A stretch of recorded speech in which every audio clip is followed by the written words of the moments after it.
I was jamming to that. That's my first time playing that live. So, I was jamming to it a little bit. Hold on, let me, I got to run it back real quick because it looked good.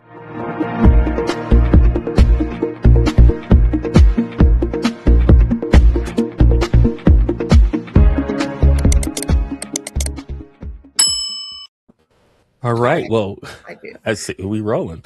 Good morning, good afternoon, depending on where you are. We are live for the first inaugural episode of the Survey Readiness Podcast. I am your host, Dr. Kirk, and this is the Survey Readiness Podcast, a bi-weekly podcast dedicated to one thing, helping post-acute care leaders understand survey readiness the way it actually works, not the way we wish it worked. Oh, that's every 2 weeks. We'll break down real 2567s, recurring F tags, leadership and compliance failures, and the survey prep myths that continue to get facilities cited. Sometimes I'll bring guests. Sometimes it'll be me walking through what the surveyors are seeing and finding. And I'm being honest, it's going to be very opinionated at times. This podcast is educational. As I've stated, it will be opinionated at some time, but I'm honest, I'm firm, and grounded in real survey outcomes. In today's groundbreaking episode, we're going to break down CMS's two recent memos. They released two memos this month in technically it is February now. So last month that every administrator, DON, and regional leader needs to understand. One reshapes how surveys are conducted and reinforced. The others tighten special focus facilities. So we're going to talk about it. Joining me today is the gym, Miss Veronica Ceaser, MBA, MSN, RN, LNHA, GERO-BC certified, RAC certified. She is a nationally recognized long-term care consultant, speaker, and educator with deep expertise in survey readiness, quality measures, reimbursement strategy. She serves as the VP of clinical reimbursement for multiple facilities in long-term care for a long-term care organization, and is the founder, CEO, creator of Gym Healthcare Consulting, a nurse-owned firm focused on survey survival, quality, and documentation excellence. Veronica is known for her ability to take complex CMS guidance and turn them into clear, actionable strengths that frontline teams can actually use. Her work helps facilities strengthen systems, reduce risks, and sustain quality before surveyors ever walk through the door. Now, today, we're walking you through these memos, what they really mean, how surveyors would think, how you should be acting different. This is where leadership teams are most exposed and why survey readiness now lives far beyond the day of survey. If you're an administrator, a compliance officer, a DON, an owner, a regional, you won't want to miss this. This is the episode for you. This is the inaugural episode of the Survey Readiness Podcast. Now, I would be remiss if I didn't give a shout out to our special sponsor who is sponsoring this episode, who is making this all happen, and that is SurveyGuard. SurveyGuard is the compliance platform for the post-acute care space. If you don't know about it, visit surveyguard.com. Enough with me rattling. Veronica, let's talk about it. How you doing today? Hey. Good morning to you. Good afternoon to me over in Central Time Zone. I'm looking forward to this discussion. You know, I'm very passionate about survey prep, survey readiness. You know, my saying is stay ready so you don't have to get ready, right? And so this is something that we should be doing every day, not just when we're in window or, you know, we get that call over the intercom that status walked in or that text message thread, but something that we should be incorporating every day. So that's why we call this the Survey Readiness Podcast, because this is, once again, the first inaugural Survey Readiness Podcast. And I think it's important for us to talk about what survey readiness is, because I think there's a difference between like prep readiness and truly the outcomes that we get from it. And, you know, when we talk about survey readiness, to me, it's really, it includes doing a mock survey, finding your deficiencies, prepping for survey, making sure you have all your documentations ready to review and ready to be presented as if it was a survey. I think survey prep is kind of doing one-off things. When I hear people say, I'm doing survey prep, it's like, okay, well, I looked at my facility plan and I looked at my quality plan, and that was the prep I've done. But readiness is a continuous state. I don't know if that's how you feel. It's how I view it. What's your thoughts? I definitely feel that way. When you talk about mock survey, I see a lot of teams will do one mock survey and then kind of we did it, it's checked off. But if you're doing mock survey, it's definitely important to do the mock survey, share the findings with your team, develop a 2567, implement those improvement efforts, and then turn right back around. Maybe every quarter you're doing that mock survey, because you know what happens. We do the mock survey, we do the correction right away, and then we go back to business as usual, right? And it's like if state walks in 6 or 7 months after your last mock survey, have we still been incorporating those survey preparation or whatever that we found during our mock survey? So it's important that it's a continuous cycle of improvement. Exactly. And, you mentioned, right, doing your own 2567 and then taking it to QAPI. Writing those past non-compliance. Some states accept them, some states don't. Take it for what it is. Once again, let me put the disclaimer on it, because I didn't put it in intro. We're live, so I can always add that disclaimer. This is for educational purposes only. You have not retained myself or Gym Scout. You have not retained SMK Medical to assist you with it. So this is for educational purposes only. But I encourage you to write a past non-compliance and take it to QAPI. Is that something you do once you find a deficiency? Yes, most definitely. And then, we both love QAPI. We speak about QAPI a lot. Offline, I'm nerd out about QAPI, but my main QAPI pointer or guide is to bring every level of staff into your QAPI. QAPI is oftentimes seen by your frontline staff as like this secret meeting where all the administrative staff go in to the conference room and all they know is they're in there for a couple hours. They may order lunch, but it's important that everybody in your facility understands the QAPI process, from your CNAs, your housekeeper.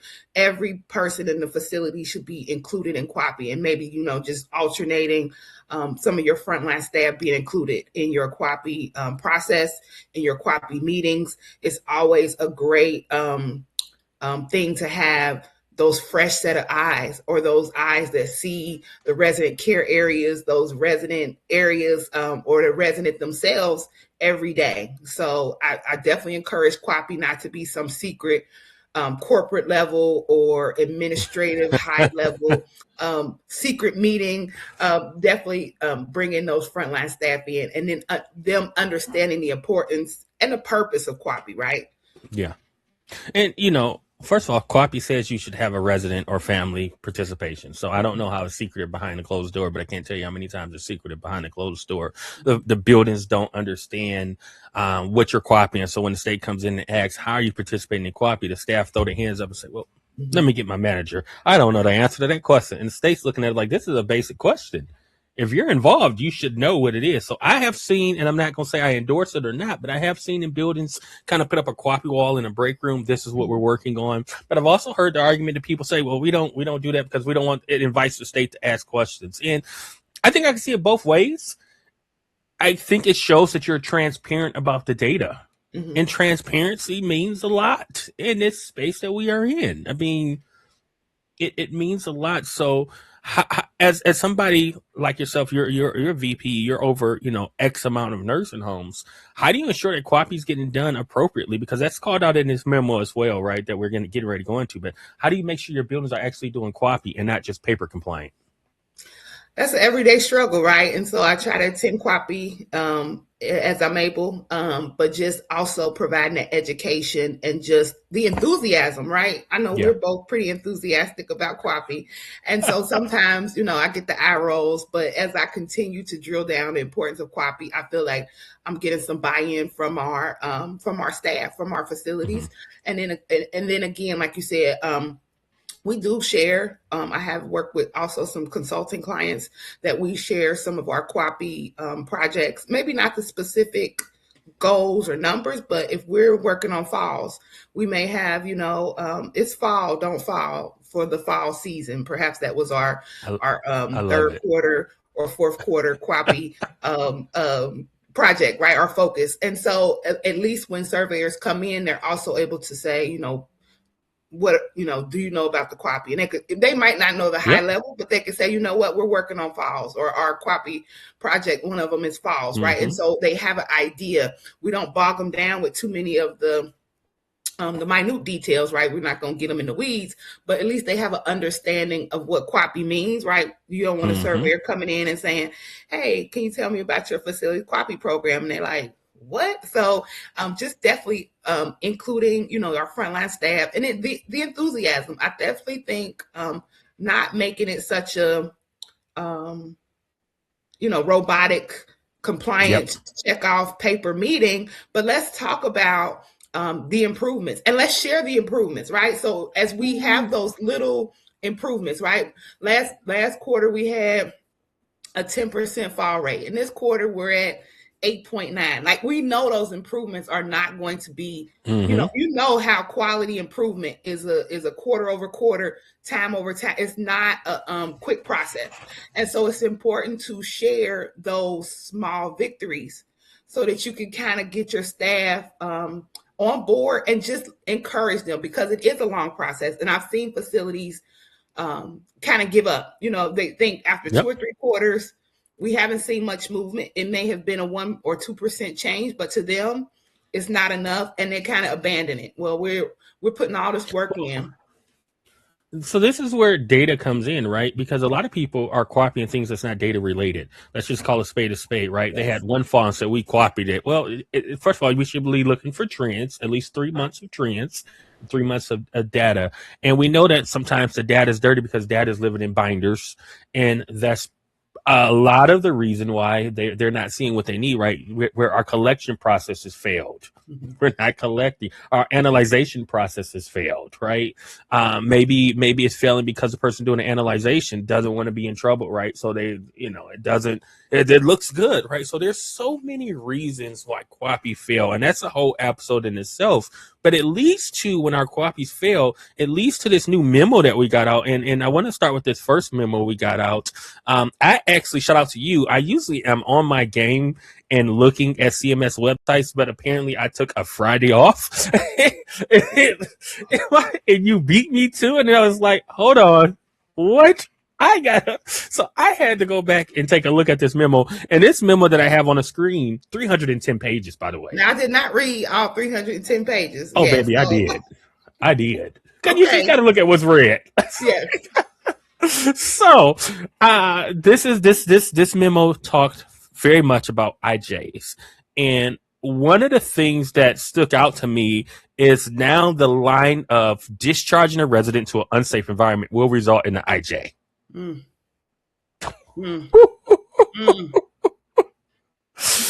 just saying, if you ain't read this memo, and it talks about what an IJ is, we need to be mindful of that. And it kind of made it very easy here on this page 4 as to what it is that they've made changes to. So you're able to kind of come in here and make it really easy. But let's talk about it, because we have seen discharges that have went to unsafe facilities. We've seen it, for whatever reason, right? And I think that as an administrator, as a regional, as a TON, sometimes you have to get rid of you have to discharge the resident, and it may not be the safest place. But I think what's interesting is what they consider unsafe facilities, because it's very subjective. If the member, because we see this all the time, I can say it, I'm not in the building, but if the member was previously homeless and you discharged to a safe homeless shelter, is that considered unsafe? If that was their home-like environment before, are you expected to find this person a house and get them DHS support? Right? So what is your thoughts on that? This IJ now being considered for unsafe environments? I think documentation is going to be the name of the game. And then also pre-admission. We need to be, we always say discharge planning starts upon admission, but this new memo highlights the importance of, before we even accept this admission, right? Are we able to, one, care for the admission? Because of course, we get those behaviors in, and then we're trying to send them to the hospital or find another place, or like you spoke about. It's when we're trying to keep heads in the bed. Just because you got a head in the bed doesn't mean it's pan head, and doesn't mean it's a head that you want. If it's going to disturb the milieu, it wasn't worth it. Sorry. It's definitely looking at that big picture. So definitely making sure that you have enough information. I've seen those referrals with 2 or 3 pages.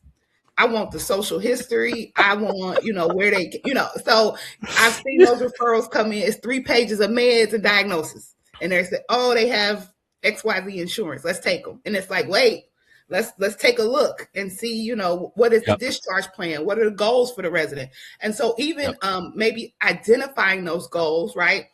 Perhaps the resident is okay being homeless. They have a history of being homeless. They have certain shelters, or they live in a motel prior to whatever this illness is. And their goal is to return to that. But let's make sure that that's documented upon admission, right? And so just having really discharge planning at the start of the admission, we definitely pre-admission actually. And so just knowing, like I said, the residents' goals for discharge, because their goal could definitely be, I'm used to this homeless shelter. My friends are there. I know the staff there, or I've been living in this motel for 6 months, or whatever the case may be. But just making sure it's documented. And that's going to take IDT process. A lot of times we have to get that social service in, even the admissions person in, maybe doing those visits and asking, hey, so what are your goals, after discharge, right? And then we can have a clue of that when they come in and make sure it's documented. So we have that documentation. I think what you called out is documentation is going to be a big thing. And it talked about documentation a lot in this new memo, especially from the standpoints of a POC. And we would definitely get to that, because I think it's something that we need to talk about. What's important to note is IJ doesn't actually require harm. Right. It's the likelihood of serious harm. And I think people fail to realize that, right? It doesn't have to be harm that actually happened. It's the likelihood, more likely than not, as they say in the court of law, right? More likely than not to happen. And administrators, you have to be mindful of that. So if your leadership team can't show it in documentation, more than likely you're going to have an issue with an immediate jeopardy. And I think that that's something that we as leaders have to be mindful of. So the standard of things are there for immediate jeopardy. This is something that CMS added on. And once again, they did not change the rules. They just changed the consequences. You could never discharge to an unsafe environment. Let's be clear. That was never the place, right? It's just now the consequences are a little bit more stricter. And so leading to that, they revamped how they do their intake and investigation, right? They want to be a little bit more faster. We've all been there. We get an IJ and it's 9 months ago. I think you might have a few thoughts on that. Listen, I just had one, okay? It was in July. And this is February, right? And so I remember us talking and you was like, how, right? But once again, it's the likelihood. And I think what people don't understand is, right? And I was talking to a lawyer yesterday, and he was talking about he deals with IJs and IDRs and things like that, and kind of the process that he goes through. And it starts from the time that it's identified, and then on the day that they come in and review it, if that situation's still there, you haven't rectified it, they can drag that IJ all the way through, right? We have per day and we have per instance. And I think that's something that people don't understand, the difference between per day and per instance, right? So when you talk about the particular IJ that you've served on or seen, it can go for some 100, 200 days. Am I right? Yes.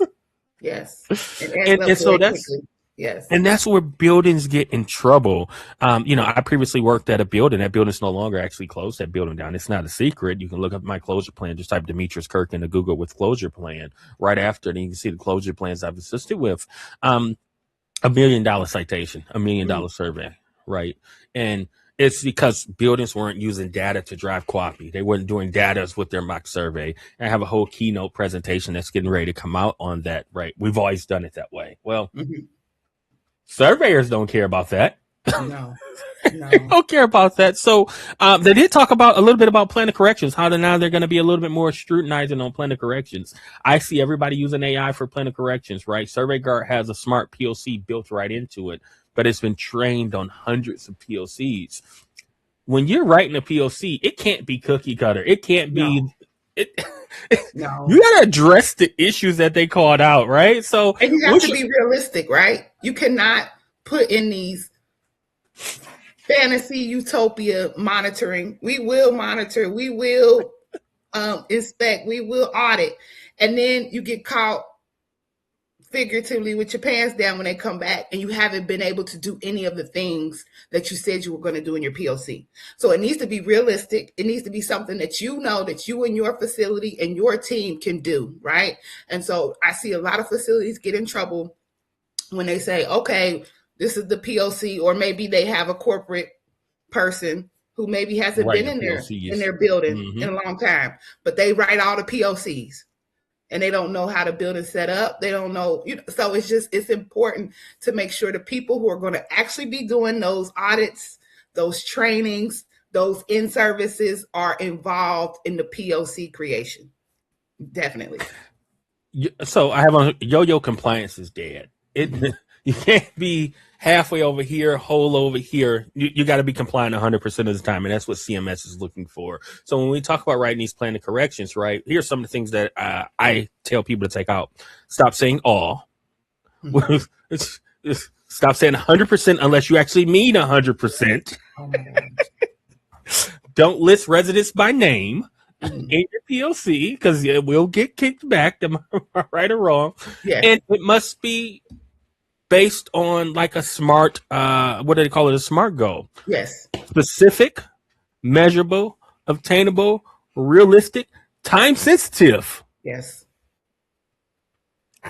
I mean, what else? If you can make it a SMART goal, more likely than not, your plan of correction will be approved. But you don't want to make it, like you said, some fantasy utopia where you said, I'm going to audit 100% of residents for 8 weeks straight. Well, all it takes is to miss one. Mm-hmm. CMS is like, they have like spidey senses or something, right? Because they always find that one. You could have 99.9%. They will always find that one thing. Mm-hmm. And it's like, how? So exactly, yes. And so, what are some things as a regional, right? You covered hundreds of POCs. What are some common errors you see as a regional when you are working with people and they're writing their POCs and you're just like, come on, we can't do this. We can't say that. I definitely agree with the 100% audit. I also think in-servicing, when you say all staff in-service, right?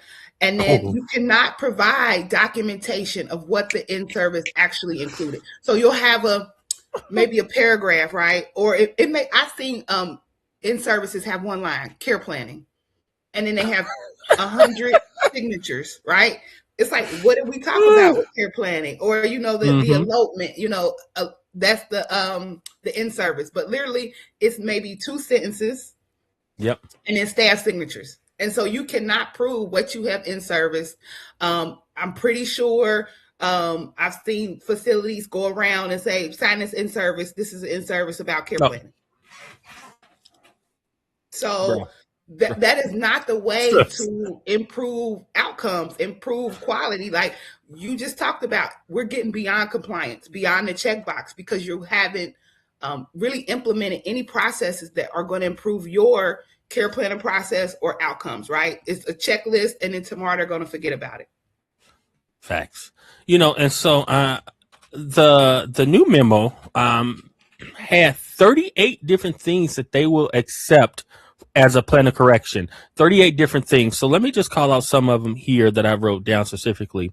For proof of evidence, right, they are looking at your audit tools, completed audits in review and line by line. Your monitoring logs, your QAPI minutes will be sufficient. Any write-ups that you've done, maybe a termination, maybe a reporting, a police report will be accepted as sustained compliance over time. Now, what no longer works is generic statements, as you just called out, or just policy updates with no implementation. They love to say we reviewed and updated the policy, but then there was no education of the policy to the team. So you reviewed it with yourself, you educated yourself, but you failed to update your team. And then one-time fixes without monitoring. Once again, they called out 38 different things, 38 different things that you can do to prove compliance. And I challenge people to really look at it and say, okay, are we doing these things? Because once again, we all have a binder somewhere, and I hate binders. If you don't know, I hate binders. Have a thing for.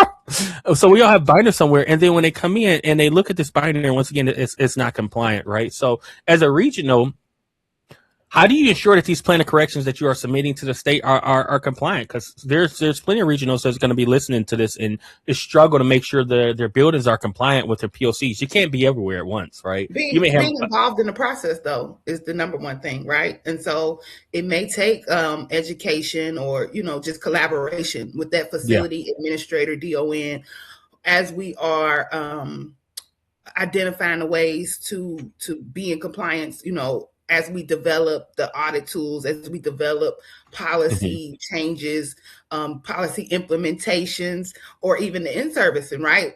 You want to let them know, because you having that experience, we want to walk and guide them through that. And it's not just do the POC and we're done, right? It's not just we've submitted the POC, it's been accepted, and that's it. Because they're going to come back, right? They're going to have a revisit, and they're going to look at your stuff. So it's important that we take them by the hand through the process. We're not just saying, okay, we got the POC off. Okay, our plan of correction was accepted. See you later. I'm on to the next building. It's going to take ongoing collaboration with the team. And you can see my screen here. I mean, this is a nice list, and it says, but not limited to, right? Staff termination letters, new or revised policies, photos. And we're going to talk about photos in a minute, because the surveyor is fighting back. They're taking photos now. Revised shower schedule, bathing schedule, right? Documentation of the grievance resolution, new physician orders. I mean, this is a thorough list. So when I see somebody say something vague, I'm like, bro, just go back to the list. They telling you what they're looking for. Once again, they're giving you the answers to the test. Like it did, right? Yeah. They're giving you the answers to it. So I think it's important that we as leaders understand how to write a plan of correction and understand the value of good documentation. You started off the conversation with that good documentation. So one of the things that comes out of that citation is the fact that CMS will, do increased auditing. And that's one of the things that the memo called out, is that, and I didn't know there was a percentage, 10% of their surveys have to be done off hours. And 50% of that 10%, which is, wow, it's statistics, 50% of that 10% has to be done on a weekend before 6 a.m. or after 5 p.m. Yeah. So it's mind blowing, and it goes to the importance of survey readiness, right? And versus survey prep. Survey prep is a one-time thing. We want to be survey ready, because when they come after 5 p.m. on Sunday, none of your leadership is there. Your team needs to know what to do.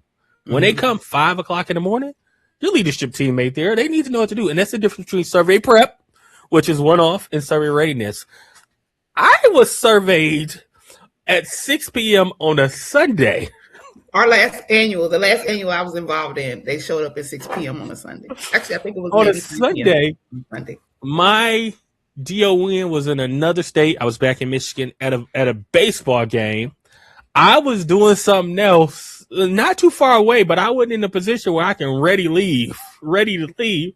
So it was the most, like, I'm calling everybody, and you got to come in. And I couldn't fault people who couldn't, because this is bedtime. They're putting their kids to sleep. It's 6 p.m. They out of state, and I don't require my leadership team to be, oh, you can't go, right? I'm in Michigan. They drove to Ohio to a game. They can go 4 or 5 hours. They can go wherever. It's who thinks somebody's coming in at 6 o'clock on a Sunday? Right. But it's important, right? Because once again, we talk about survey readiness. So this memo covered so much information, but one of the things I don't want people to skip over, because you said you missed it. So it was the photo section. Baby, they have a whole section in this memo. Just go to it, type photo, a whole section in this memo that says the surveyors can take photos of deficiencies. The game is changing.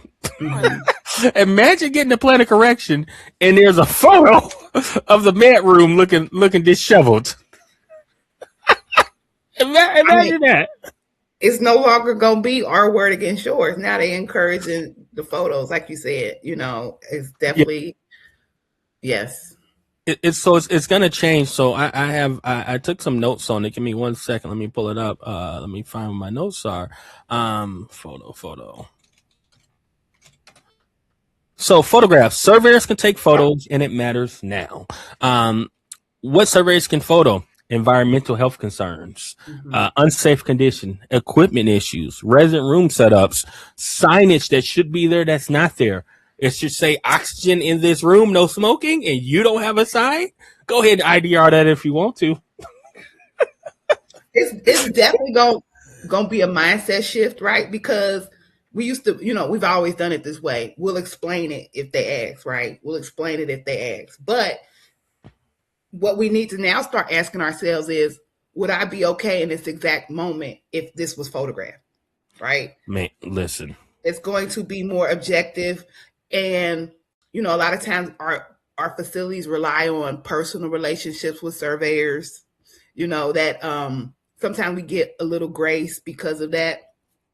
But now, with the objective survey, pictures, the objective documentation that surveyors have, they have to take that back to the team. And that is definitely going to hold more weight than, a rationale that we've provided on site. So you see what I got highlighted on the screen. Yes. You want to go? Oh my God. Yes. Surveyors may use photography as a tool, supplementing written documentation to assure accurate and effective records of observations made during the survey, with intent to produce photographs that are relevant to possible deficiencies.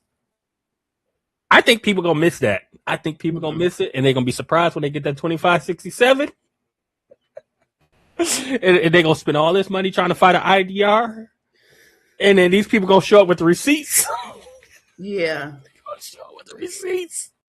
So this talks about the importance of a mock survey, right? And that's something that I do, right? I own mocksurvey.com, the nationwide mock survey company.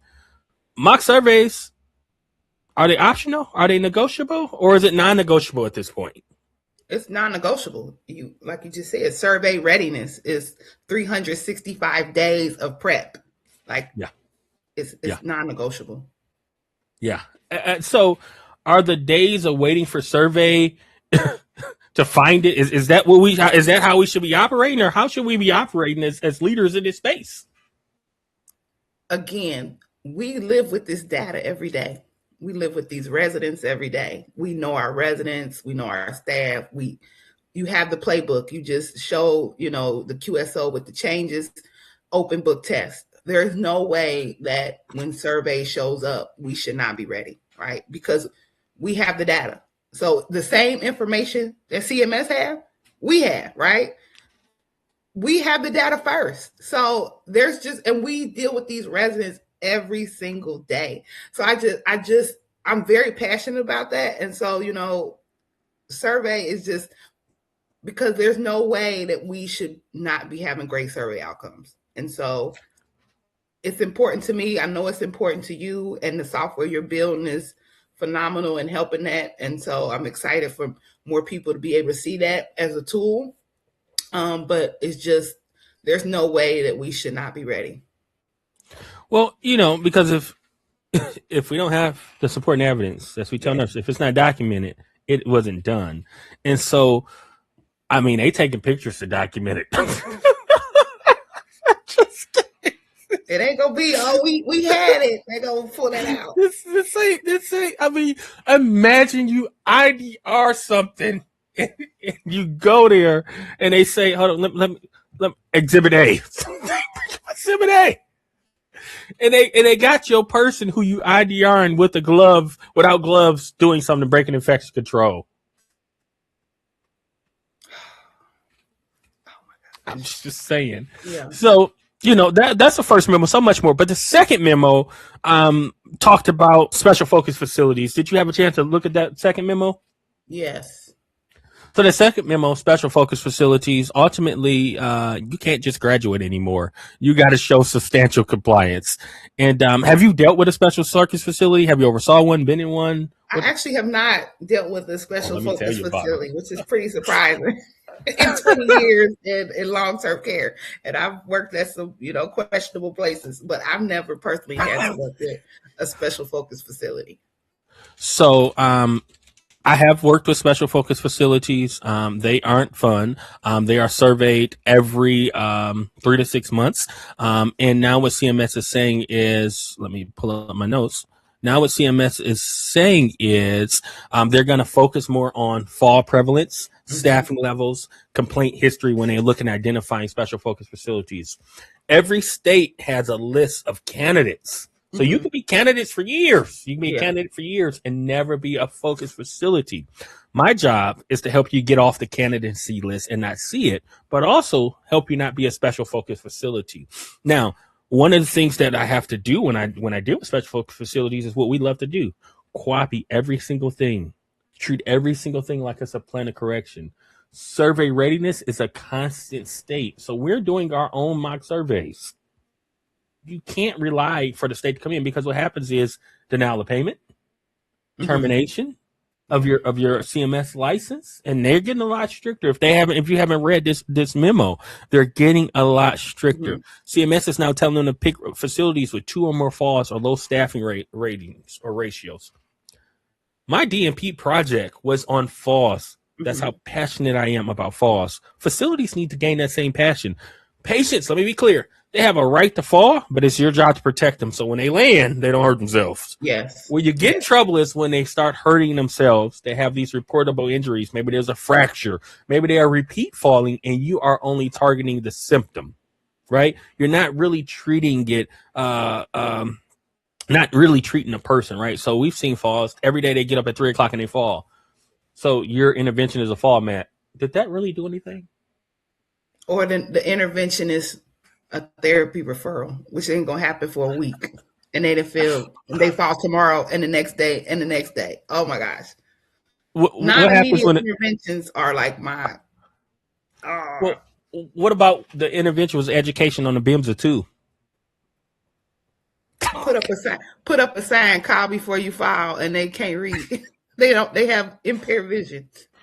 So look, this is what's going to happen. It's going to be a survey every 6 months, at least every 6 months, unpredictable. You better believe they're going to come off hours, especially if you have some staffing issues. They're going to come after 6 p.m. or before 6 a.m. And, they're putting owners on notice. They're taking facilities. They're putting, regionals on notice. They're referring their licenses to the board, right? So as a special focus facilities, there's no opportunity to correct before the citation. It's just, you're a special focus facility. We're not here to play with you. Here's the citations. And once again, the penalties is CMPs, which who can afford that? Denial of payments, directed plan of corrections, where they have you call people like me in to help fix it. Now, I don't want that for you, but I want it for SMK. Be clear. I don't want that for you, but I want it for Jim Scout. I want you to, we don't want it, but if you must have it, let me tell you who to call. So over time, it's going to increase, right? And now what they're saying, right? If a facility receives 2 immediate jeopardies while SFF, it's going to constitute termination. Oof. That's in the memo. That is in the memo. They can proceed with discretionary termination. And that could be one thing. You could get 2 IJs from one instance. And so I know we're going to talk about F tags. But, the F tag we're going to talk about definitely could be rise to the level of an IJ after they look at a fall, right? Fall could be the thing, but then they look at that care plan. And now they say you have failed to develop a comprehensive care plan for, your residents. So both of those could turn into 2 IJs off of one fall, right? 100%. And so how you graduate off of it is, one, right? You have 12 or fewer deficiencies, 2 consecutive standard health surveys with 12 or fewer deficiencies under a E level, right? No life safety or EP plans, no IJs, no high tax, right? No G level citations. This is how you graduate off of it. I help facilities all over the world get off the SFF list. Can you do it yourself? Of course you can do it yourself, but you made the problem. If you knew how to do it, you might not be there. So, it's just me being honest. And that's the name of the podcast, as I mentioned, right? At times it will be brutally honest, and I'm going to be brutally honest. So before we switch over to our FTAG review, which you're going to graciously lead us into, once again, another word from our sponsor. is that video didn't load. Today's sponsor is Survey Guard. Let me take off that question right there. Boom, boom, boom. Show and hide. Today's sponsor is Survey Guard. Survey Guard is a compliance and survey readiness platform built specifically for the post-acute care space. It is designed to help facilities stop reacting to surveys and start managing risks before the surveyors walk in. Survey Guard brings mock survey, quality oversight, grievances, plan of correction, support all into one system. So leadership can see patterns before they become serious issues. It helps you document action, improve substantial compliance. This is not about replacing your team. It's about replacing binders. I got to think about binders. So if survey readiness feels reactive, fragmented, or stressful, Survey Guard is a system for you. I built Survey Guard because I had to close a building down here in Hawaii. It had 36 citations, 2 IJs, and a directed plan of correction. It cost us $1 million. Everything was in a binder until the surveyors asked to see the binder, and then we couldn't find that binder where everything was. Oh, gosh. Oh, my gosh. Yeah, I know. Isn't that crazy? So let's get ready for my favorite segment of the week. And it is called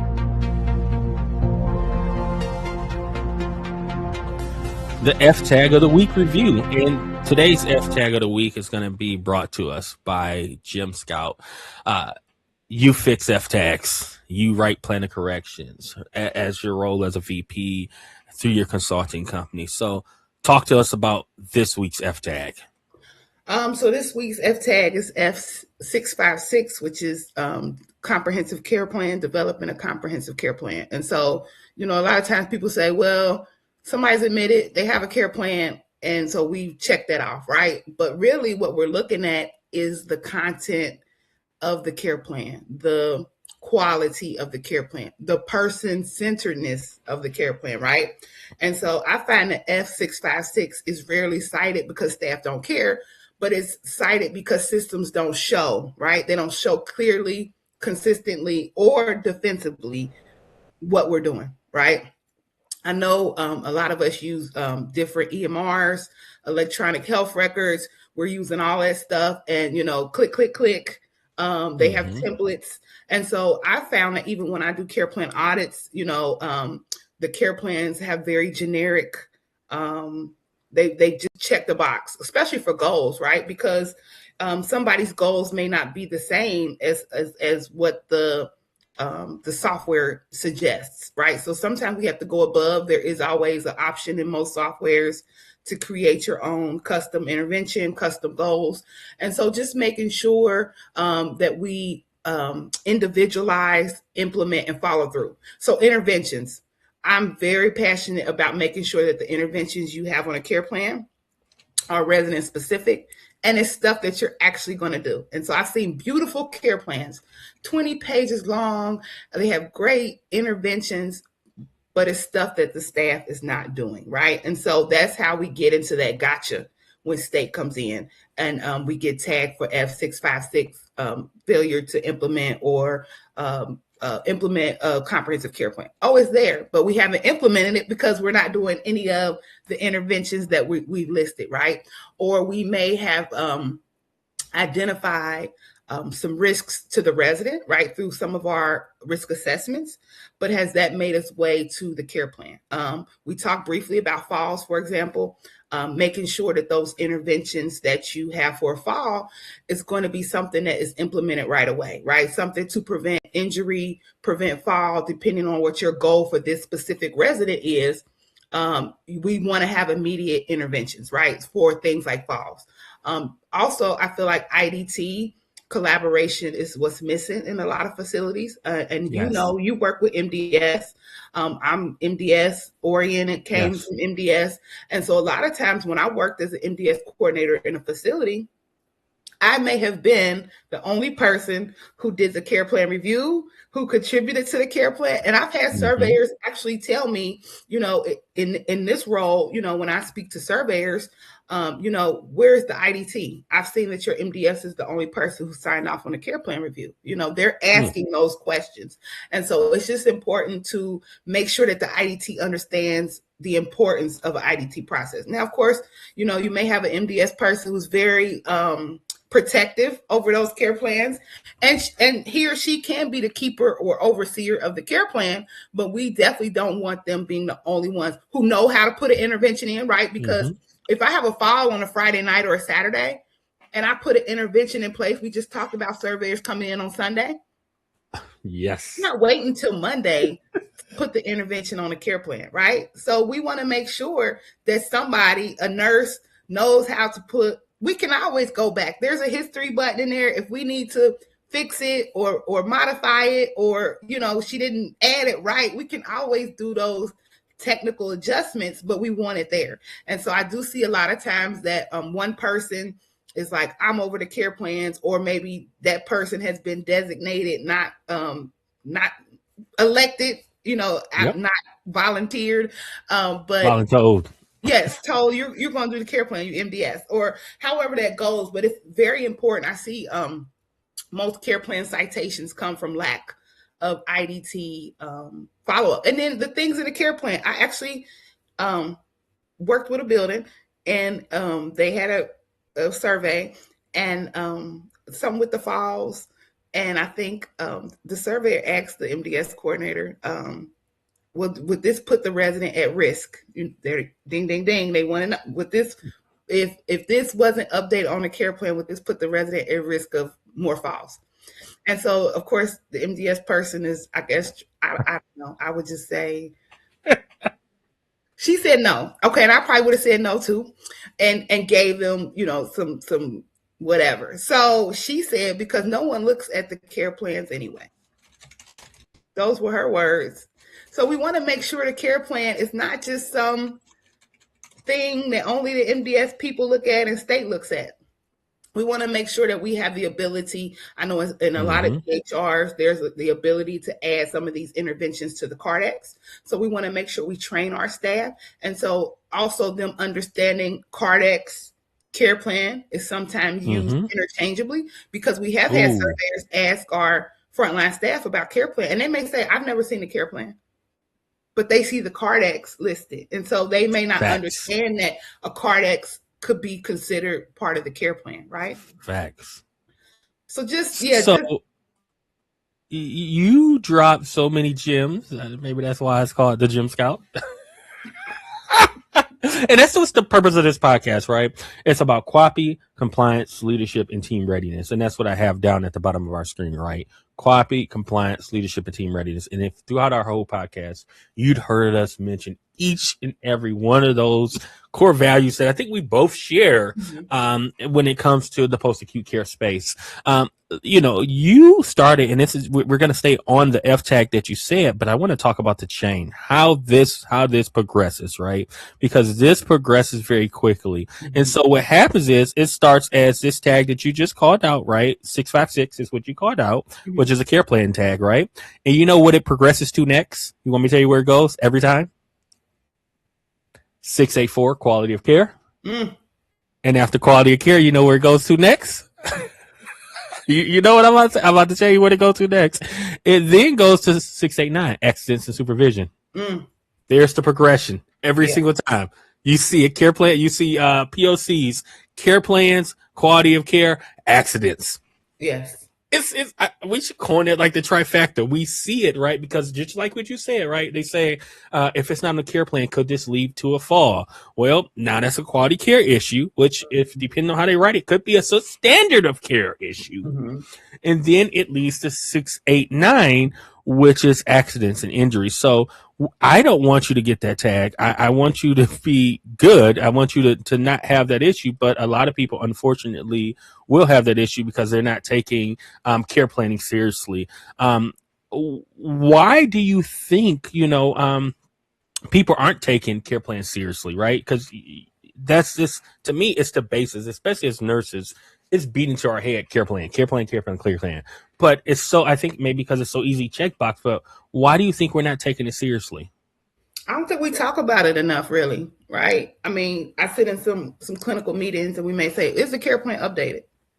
And they add something. But who have we also communicated to that we are changing or updating the care plan? Who are we the people who actually care for our residents, right? The frontline staff, how are they being notified of these changes? Then the input that we get. So you talked about data. I'm very data driven. And so, garbage in, garbage out, right? And so are we getting good information on our residents before we even develop a comprehensive care plan, right? Or we don't update the care plan. Residents ebb and flow. We don't take care of widgets. And so when we do an MDS, of course, it's a snapshot in time. That's that 7-day window from the ARD. But people do not stay stagnant. We have good days, bad days, things change. And so it's just important to make sure that we're doing those reviews, right? We do the care plan reviews at least every 92 days with an MDS. But then other things also They're not trigger. ready to hear that. Yeah, but then other things also trigger the need for a care plan review, right? If somebody comes back from the hospital, a lot of times what happens is if we don't need to do an MDS, we don't review the care plan, right? We don't. They didn't come back with anything new. They're not skilled. So we don't have to do a new MDS. We don't have to do a new assessment. But people change when they come back from a hospital, especially an extended stay hospitalization, right? And so, or those things like a fall, those things like new medications, those things like a new skin area, ADL declines, right? And so those type of things, if we're having communication with our IDT team, those need to be reflected in the care plan, right? Especially ADL care plans, right? Because that's how your frontline staff care for your residents. That's what we feed to the Cardex. That's what we feed to the POC documentation. Right. That's what they're looking at. And so if that's not being updated, right, it's going to be hard to defend anything that happens because that care plan was an update, a fall, because you didn't read that the person is now dependent for transfers, and you went in there by yourself and transferred somebody, and the resident fell and sustained an injury. What you think about my picture I got on the screen? Is that it right there? Can you see the picture? That's it. I mean, we like here. I don't know if they don't. We didn't plan this. We didn't do a pre-run. Like we are literally just on the same page because we see the front lines and the issues that are going on. This is exactly what I'm speaking to. Exactly. So, right, care plan failure. You called it out. They get in that room. They transfer Miss Jones, who's now from a 1 to a 2. The resident impact, there's a fall, there's a decline. Then CMS says, you know what? I'm going to get you for 656. I'm going to cross tag you to 684 quality of care. And I'm going to give you an IJ because you sustained the injury on F689. Right. Type of kid. So listen, it has been a pleasure. It has been an hour, by the way. I don't know if you know that. I could talk, I love to talk. I could talk about this all day. I geek out on this stuff, and I love talking to you about it because we share the same passion. And I would talk to my husband about this stuff, and he'd be looking at me like, okay, but he don't understand. So I enjoy speaking about this stuff. I'm very passionate about quality care, and I just thank you for sharing your platform with me. Listen, I think I told you we need to make this a permanent thing where me and you are doing it. How do they reach you? Drop that ebook location. Because you released that ebook. I am the Gym Scout, so you can go to veronicaceaser.com to kind of get some more information on how to contact me. The website is newly done, but I'm still adding stuff every day. There is a survey ebook. I actually will drop it in the link of the live. At the end of this, I'll drop the ebook. It's a free ebook. It's called the Gym Scout. 12-week survey readiness. And so it's 12 weeks, but then at the end of 12 weeks, you start all over. It's literally a continuous. You copy that, couple that with the copy ebook that I designed as well. Put it right with yours, and let's get it out there. We're gonna drop it. We're gonna drop it in the chat. This is streaming right now on LinkedIn. It's streaming right now on YouTube. Within 48 hours, I will have it on all social media platforms. I want them to reach out to you for all things MDS, all things survey readiness. They can also come over to SMK Medical, reach out for all things survey readiness, reach out to all things MDS. This is not a competition. We just want to see buildings win. Yes, because when the buildings win, our residents win. We have to make sure our residents are taken care of. And so as we start the quality improvement process, the survey readiness journey the continuous journey, it's a win for our residents. And so at the end of the day, everything that I do, everything that we do is for the residents. It's focused on the residents. And so there's no losers if we're on a quality improvement journey, on a survey readiness journey. And so, yes, thank you for that. So I appreciate you coming on, and a special shout out to our sponsor once again, SurveyGuard, for making this happen, the AI compliance platform designed for the post-acute care space. So as we wrap up this journey, I want to thank each and every one of you guys for listening to this podcast, viewing this podcast. This is the first inaugural episode of the Survey Readiness Podcast. This podcast is produced once again in collaboration with SMK Medical and SurveyGuard, organizations focused on strengthening leadership, compliance systems, and survey readiness across the post-acute care landscape. The views expressed on this podcast are for educational purpose only and do not constitute legal or regulatory advice. Regulations change, surveyors' interpretation varies, and listeners should consult appropriate professionals when making operational and compliance decisions. If this episode helped you, it helped you think differently or prepare earlier, subscribe, share it with your leadership team and anyone else that you know. You can follow us at the Survey Readiness and follow me on Instagram and TikTok at your healthcare consultant. Until next time, stay ready, stay survey ready.